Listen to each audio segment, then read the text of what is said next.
જય શ્રી કૃષ્ણ પ્રિય દર્શક મિત્રો, મારી આ યુટ્યુબ ચેનલ શ્રી હરિભક્તિ રસમાં તમારા બધાનું હાર્દિક સ્વાગત છે. આજના વિડીયોમાં આપણે શ્રી દુર્ગા સપ્તશતીનો ચોથો અધ્યાય શ્રવણ કરીશું, જેનું નામ છે શક્રાદી સ્તુતિ. બોલો શ્રી દુર્ગા માતાની જય. સિદ્ધિની ઈચ્છા રાખનારા મનુષ્યો જેમની સેવા કરે છે તથા દેવતાઓ જેમની બધી બાજુએ વીંટળાયેલા રહે છે, તે જયા નામના દુર્ગા દેવીનું ધ્યાન કરવું. તેમના શ્રી અંગોની કાંતિ કાળા વાદળ જેવી શ્યામ છે. તેઓ પોતાના નેત્ર કટાક્ષોથી શત્રુકુળને ભય પમાડે છે. તેમના મસ્તક પર બાંધેલી ચંદ્રરેખા શોભી રહી છે. તેઓ પોતાના હાથોમાં શંખ, ચક્ર, કૃપાણ અને ત્રિશૂળ ધારણ કરે છે. તેમને 3 નેત્રો છે, જેઓ સિંહની કાંધ પર આરૂઢ થયેલા છે અને પોતાના તેજથી 3 લોકોને પ્રકાશિત કરી રહ્યા છે.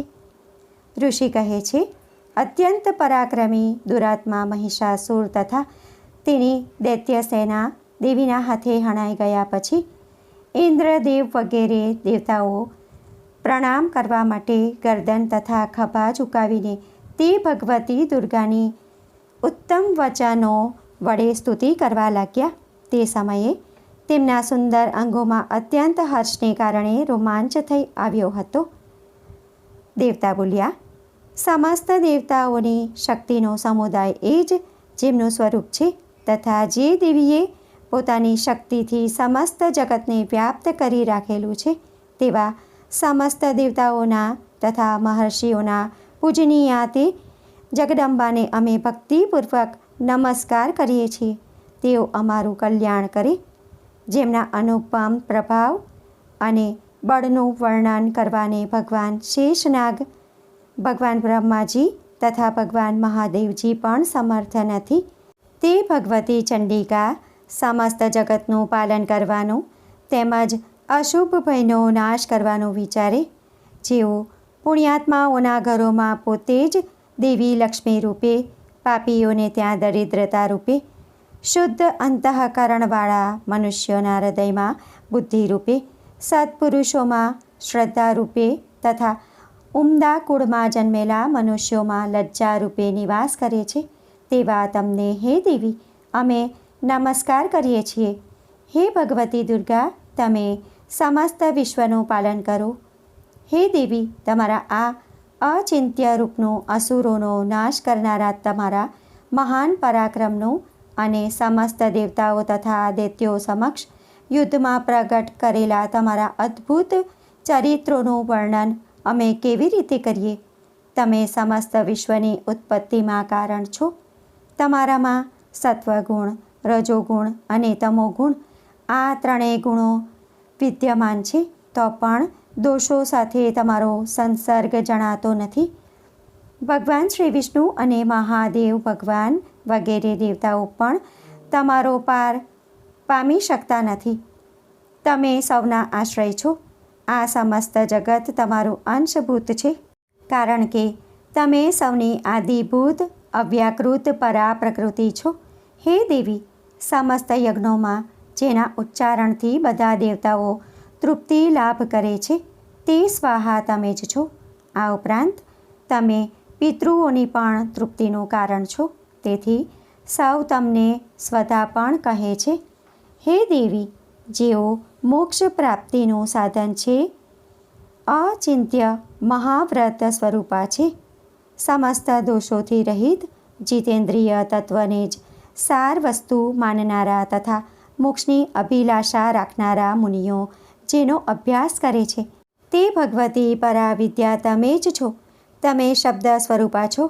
અત્યંત પવિત્ર ઋગ્વેદ, યજુર્વેદ તથા ઉદ્ગીથના મનોહર પદોના પાઠવાળા સામવેદનો પણ આધાર તમે જ છો. તમે જ દેવી ત્રયી એટલે કે વેદત્રયી અને ભગવતી 6 ઐશ્વર્યોથી યુક્ત છો. આ જગતની ઉત્પત્તિ અને તેના પાલન માટે તમે જ વાર્તા એટલે કે કૃષિ અને આજીવિકા રૂપે પ્રગટ થયેલા છો. તમે સમસ્ત જગતની ઘોર પીડાનો નાશ કરનારા છો. હે દેવી, જેના થકી સઘળા શાસ્ત્રોના સારનું જ્ઞાન થાય છે, તે મેઘા શક્તિ તમે જ છો. દુર્ગમ ભવસાગરમાંથી પાર ઉતારનારી નૌકારૂપ દુર્ગાદેવી પણ તમે જ છો. તમારી કશામાંય આસક્તિ નથી. કેટભના શત્રુ ભગવાન શ્રી વિષ્ણુના વક્ષઃ સ્થળમાં નિવાસ કરનારા ભગવતી શ્રી લક્ષ્મી અને ભગવાન ચંદ્રશેખર એટલે કે ભગવાન શિવ વડે સન્માનિત દેવી ગૌરી પણ તમે જ છો. તમારું મુખ મંદ મંદ સ્મિતથી સુશોભિત છે, નિર્મળ છે, પૂર્ણ ચંદ્રબિંબનું અનુકરણ કરનારું અને ઉત્તમ સુવર્ણની મનોહર કાંતિ કરતાં એ સુંદર કાંતિવાળું છે. તેમ છતાં તમને જોઈને મહિષાસુરને ક્રોધ ઉપજ્યો અને એકાએક જ તેણે તમારા પર પ્રહાર કર્યો. એ ભારે નવાઈની વાત છે. હે દેવી, તે જ મુખ જ્યારે ક્રોધયુક્ત થવાથી ઉદયવેળાના ચંદ્રમાની જેમ લાલ અને ખેંચાયેલી ભમરોને કારણે વિકરાળ થઈ ઉઠ્યું, ત્યારે તેને જોઈને મહિષાસુરના પ્રાણ તરત જ નીકળી ગયા નહીં. એ તો એના કરતાં મોટા આશ્ચર્યની વાત છે, કારણ કે ક્રોધે ભરાયેલા યમરાજને જોઈને ભલા કોણ જીવતું રહી શકે? હે દેવી, તમે પ્રસન્ન થાઓ. પરમાત્મા સ્વરૂપા તમારા પ્રસન્ન થવાથી જગતનો અભ્યુદય થાય છે અને તમારા ક્રોધે ભરાઈ જવાથી તમે તરત જ કેટલાય કુળોનો વિનાશ કરી નાખો છો. આ વાત હમણાં જ અનુભવમાં આવી છે, કારણ કે મહિષાસુરની આ વિશાળ સેના તમારા કોપથી ક્ષણવારમાં નષ્ટ થઈ ગઈ છે. હંમેશા અભ્યુદય આપનારા તમે જેમના પર પ્રસન્ન થાઓ છો, તેઓ જ જનપદ રાજ્યમાં સન્માનિત થાય છે. તેમને જ ધન સંપત્તિ અને યશ મળે છે. તેમનો જ ધર્મ ક્યારેય ક્ષીણ થતો નથી તથા તેઓ જ પોતાના નિરોગી સંતાનો, પત્ની અને સેવકો સહિત ધન્ય છે. હે દેવી, પુણ્યાત્મા મનુષ્ય તમારી જ કૃપાથી દરરોજ અત્યંત શ્રદ્ધાપૂર્વક બધા પ્રકારના ધર્મને અનુકૂળ કર્મો હંમેશા કરતો રહે છે અને તેના પ્રભાવથી સ્વર્ગલોકમાં જાય છે. તેથી જ તમે ત્રણેય લોકમાં અચૂકપણે મનોવાંછિત ફળ આપનારા છો. હે મા દુર્ગા, તમે તમારું સ્મરણ કરવાથી બધા પ્રાણીઓનો ભય હરી લો છો અને સ્વસ્થ મનુષ્યો તમારું ચિંતન કરે છે તો તમે તેમને પરમ કલ્યાણમયી બુદ્ધિ આપો છો. દુઃખ, દારિદ્ર્ય અને ભયને હરનારા હે દેવી, તમારા સિવાય અન્ય કોણ છે કે જેનું ચિત્ત સૌનો ઉપકાર કરવા માટે હંમેશા દયાર્દ્ર રહ્યા કરતું હોય? હે દેવી, આ રાક્ષસોને મારવાથી સંસારને સુખ શાંતિ મળે તથા આ રાક્ષસો દીર્ઘકાળ સુધી નરકમાં રહેવા માટે ભલેને પાપ કરતા રહ્યા હોય, પણ આ સમયે યુદ્ધમાં મૃત્યુ પામીને સ્વર્ગલોકમાં જાય. અવશ્ય જ આવું જ વિચારીને તમે શત્રુઓનો વધ કરો છો. તમે શત્રુઓ પર શસ્ત્રોનો પ્રહાર શા માટે કરો છો અને સમસ્ત અસુરોને દૃષ્ટિપાત માત્રથી જ શા માટે ભસ્મીભૂત કરી દેતા નથી? એમાં એક રહસ્ય છે. આ શત્રુઓ પણ મારા શસ્ત્રોથી પવિત્ર થઈને ઉત્તમ લોકમાં ભલે જાય. આવો તેમના પ્રત્યેનો તમારો વિચાર ભાવ અત્યંત ઉત્તમ છે.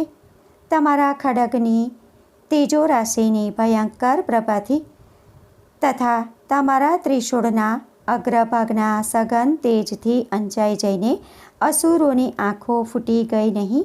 એમાં કારણ એ જ હતું કે તેઓ મનોહર કિરણોવાળા ચંદ્રમાની જેમ આનંદ આપનારા તમારા આ સુંદર મુખનું દર્શન કરી રહ્યા હતા. હે દેવી, તમારું શીલ દુરાચારીઓના હીન આચરણોનું શમન કરનારું છે. સાથે જ તમારું આ રૂપ એવું છે કે જે અચિંતનીય છે અને જેની ક્યારેય બીજાઓની સાથે તુલના પણ થઈ શકતી નથી તથા તમારું બળ અને પરાક્રમ તો તે દૈત્યોનો પણ નાશ કરનારું છે કે જેઓ ક્યારેક તો દેવતાઓના પરાક્રમનો પણ નાશ કરી ચૂક્યા હતા. આ પ્રમાણે તમે પોતાના શત્રુઓ પર પણ પોતાની દયા જ પ્રગટ કરી છે. હે વરદાયિની દેવી, તમારા આ પરાક્રમની તુલના કોની સાથે થઈ શકે? તમારા શત્રુઓને ભય પમાડનારું તેમજ અત્યંત મનોહર એવું આ રૂપ તમારા સિવાય અન્યત્ર છે પણ ક્યાં? હૃદયમાં દયા અને યુદ્ધમાં નિષ્ઠુરતા આ બંને વાના ત્રણેય લોકમાં કેવળ તમારામાં જ જોવા મળે છે. હે માં, તમે શત્રુઓનો નાશ કરીને આ સમસ્ત ત્રણેય લોકનું રક્ષણ કર્યું છે. આ શત્રુઓને પણ યુદ્ધભૂમિમાં હણીને સ્વર્ગલોકમાં પહોંચાડ્યા છે તથા ઉન્મત્ત થયેલા દૈત્યો તરફથી પ્રાપ્ત થતા અમારા ભયને પણ દૂર કરી દીધો છે. તમને અમારા નમસ્કાર છે. હે દેવી, તમે ત્રિશૂળ વડે અમારું રક્ષણ કરો. હે અંબિકે, તમે ખડગ વડે પણ અમારું રક્ષણ કરો તથા ઘંટનાદ અને ધનુષ્ય ટંકારવથી પણ અમારું રક્ષણ કરો. હે ચંડિકે, પૂર્વ, પશ્ચિમ અને દક્ષિણ દિશામાં તમે અમારું રક્ષણ કરો અને હે ઈશ્વરી, પોતાનું ત્રિશૂળ ગુમાવીને તમે ઉત્તર દિશામાં પણ અમારું રક્ષણ કરો. ત્રણેય લોકમાં તમારા પરમ સુંદર તેમજ અત્યંત ભયંકર એવા જે રૂપો વિચરતા રહે છે તેમના દ્વારા પણ તમે અમારું અને આ પૃથ્વીલોકનું રક્ષણ કરો. હે અંબિકે, તમારા કરપલ્લવોમાં શોભતા ખડગ, શૂળ, ગદા વગેરે જે અસ્ત્ર શસ્ત્રો છે તે બધા થકી તમે બધી બાજુઓથી અમારું રક્ષણ કરો. ઋષિ કહે છે, આ પ્રમાણે દેવતાઓએ જ્યારે જગતજનની દુર્ગાની સ્તુતિ કરી અને નંદનવનના દિવ્ય પુષ્પો તેમજ ગંધ, ચંદન વગેરે વડે તેમનું પૂજન કર્યું, એ પછી બધાએ મળીને જ્યારે ભક્તિપૂર્વક દિવ્ય સુગંધ સમર્પિત કરી ત્યારે દેવી પ્રસન્ન વદન થયા અને પ્રણામ કરી રહેલા તે બધા દેવતાઓને તેમણે કહ્યું. દેવી બોલ્યા, હે દેવતાઓ, તમે બધા મારી પાસેથી જે વસ્તુ મેળવવાની ઈચ્છા રાખતા હો તે માંગો. દેવતાઓ બોલ્યા, તમે એટલે કે ભગવતીએ અમારી બધી ઈચ્છા પૂરી કરી દીધી છે. હવે માંગવાનું કંઈ પણ બાકી રહ્યું નથી, કારણ કે અમારો આ શત્રુ મહિષાસુર માર્યો ગયો છે. એમ હોવા છતાં પણ હે મહેશ્વરી, તમે અમને જો બીજું કાંઈ વરદાન આપવા ઈચ્છો છો તો અમે જ્યારે જ્યારે તમારું સ્મરણ કરીએ ત્યારે દર્શન આપીને તમે અમારા મહાન સંકટ દૂર કરતા રહેજો. તથા હે પ્રસન્નવદના અંબિકે, જે મનુષ્ય આ સ્તવનો સ્તોત્ર વડે તમારી સ્તુતિ કરે તેને ધન, સમૃદ્ધિ અને વૈભવ આપવાની સાથોસાથ તેની ધન તથા પત્ની વગેરે સંપત્તિને પણ વધારવા માટે તમે હંમેશા અમારા પર પ્રસન્ન રહો.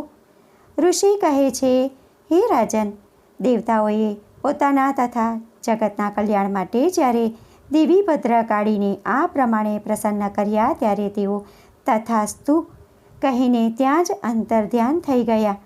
હે ભૂપાલ, આ પ્રમાણે અગાઉના સમયમાં ત્રણેય લોકનું કલ્યાણ ઈચ્છનારા દેવી જે રીતે દેવતાઓના શરીરોમાંથી પ્રગટ થયા હતા તે બધી કથા મેં કહી સંભળાવી.